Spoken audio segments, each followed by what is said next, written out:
Dans cette vidéo, je vous montre en live comment est-ce qu'on fait pour mettre un implant dans l'os, dans un endroit où il n'y a plus de dents, une crête édentée terminale. Donc, on n'a pas d'autre choix que de mettre des implants dans l'os.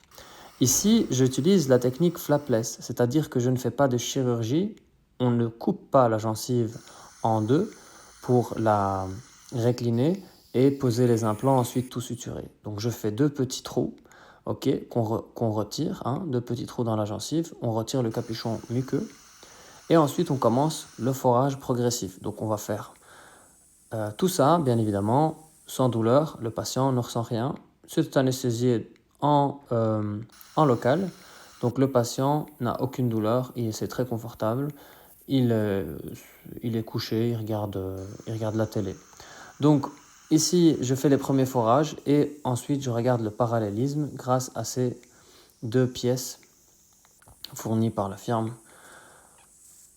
chez qui on achète. Donc ici, ce sont des implants Nobel Biocare. Nous allons faire donc les différents forages. On voit que on passe plusieurs fois parce qu'à chaque fois, le forêt qui suit est plus gros que le forêt qui précède. Et ici, on a choisi des implants Nobel Biocare de hauteur 11,5, diamètre 4,3.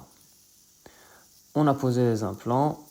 J'ai remarqué que la stabilité primaire n'était pas suffisamment élevée.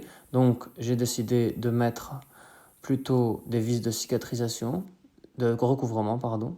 J'ai suturé les capuchons muqueux par-dessus et j'ai laissé partir le patient. 3 mois plus tard, nous allons faire la même chose et poser des vis de cicatrisation et mettre des dents définitives.